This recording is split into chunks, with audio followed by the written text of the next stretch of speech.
A mystic, pre-romantic poet, a painter, an engraver who did not get his due during his lifetime, was born in 1757 of a London hosier who recognized his son's talent early and apprenticed to James Vassar, an engraver, and later to Royal Academy.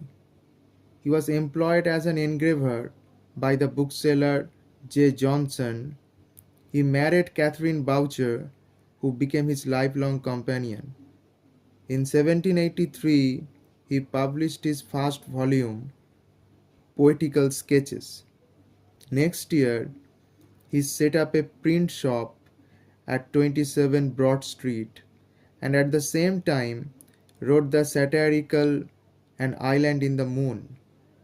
He engraved and published his Songs of Innocence in 1789 and also the Book of Thel, both of which reflect his mystic vision.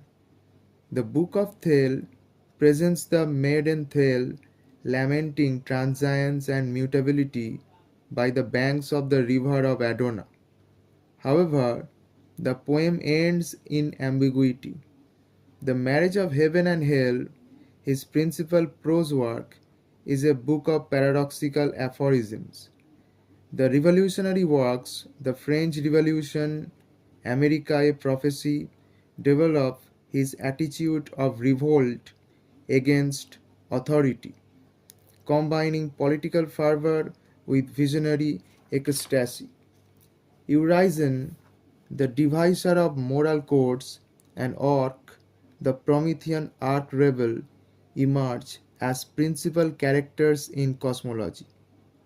In 1794, he demonstrated his command of the lyric in Songs of Experience, which contain many poems that have deeper meanings. Meanwhile, he had moved to Lambeth in 1790, continuing to engrave and write, evolving his mythology further in the Book of Urizen, Europe a Prophecy, the Book of Laws, the Four Joas, originally entitled Vala. Later, he worked on Milton and Jerusalem, but both his poetry and art had failed to find a sympathetic audience, and a lifetime of hard work had not brought him riches or even much comfort. His last years were passed in obscurity, although he continued to attract the interest and praise of younger artists, and the painter John Linnell produced his well-known illustrations for the Book of Job, published in 1826. A later poem, The Everlasting Gospel, written about 1818, presents Blake's own visions of Jesus, stressing his rebellious nature.